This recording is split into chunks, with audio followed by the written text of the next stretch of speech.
প্রায় 24 ঘন্টা হতে যাচ্ছে, আর এই যে বাচ্চাটা আছে সোহানা খাতুন নামে বাচ্চাটা এখনো খুঁজে পাওয়া গেল না। এর বয়স মাত্র 7 বছর, বাড়ি সোদকুলুর মাছপাড়া। তাই পুলিশ এখন এসেছে খোঁজ করার জন্য, যদি কোনো রকম ইনফরমেশন পাওয়া যায়। এই যে পুকুরটা দেখছেন, এটাতে স্পিড বোট দেওয়া হয়েছে এবং আকাশের মধ্যে ড্রোন দেওয়া হয়েছে, যদি কোনো ঝোপঝাড়ের মধ্যে দেখা যায় বা খোঁজ পাওয়া যায় সেটার জন্য। এখন কুকুর নিয়ে প্রশাসন দেখুন ছুটছে। বাচ্চাটার কিছু কাপড় তাকে শুঙিয়ে এখন কুকুরটা খুঁজে বেড়াচ্ছে কুকুরটাকে নিয়ে, যদি বাচ্চাটা কোনো রকম সন্ধান পাওয়া যায়। তো আমরা দোয়া করব এবং এটাই চাবো যেন বাচ্চাটা তার মা যেন ফিরে পায় এবং যেন কোনো ক্ষয়ক্ষতি না হয়, এটাই আমরা আশা করব। এই বাচ্চাটার পরিবারে এখন যে কী হচ্ছে সেটা আপনারা এবং আমি সবাই বুঝতে পারছি। তো আমরা সবাই মিলে একটু দোয়া প্রার্থনা করি যেন বাচ্চাটা সুস্থভাবে ফিরে পাওয়া যাক। শোনা যাচ্ছে কুকুরটা ধরতে ধরতে এই যে পুকুর দেখছেন, এই পুকুরের সামনে গিয়ে দাঁড়িয়ে যায়। তখন প্রশাসন ভাবে বা পাবলিক ভাবে হয়তো পুকুরের মধ্যে বাচ্চাটা পড়ে যায়নি, তো তার জন্য জাল ফেলে প্রায় অনেকবার ট্রাই করা হলো, এটাই লাস্টবার জাল ফেলিয়েছে। এখনও পর্যন্ত কোনো সন্ধান পাওয়া যায়নি।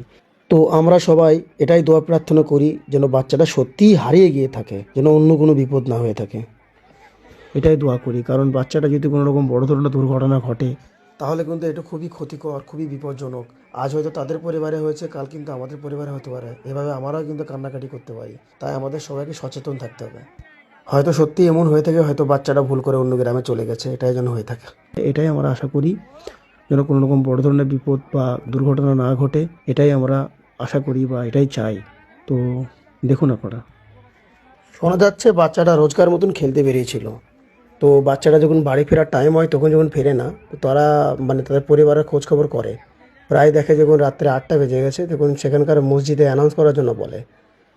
আর কিছুক্ষণ দেখার পর যখন দেখে প্রায় অনেক রাত হয়ে যাচ্ছে, তখন গ্রামবাসী এবং তাদের পরিবাররা গিয়ে ডাইরেক্ট ভরতপুর থানাতে একটা কমপ্লেন রেজিস্টার করে।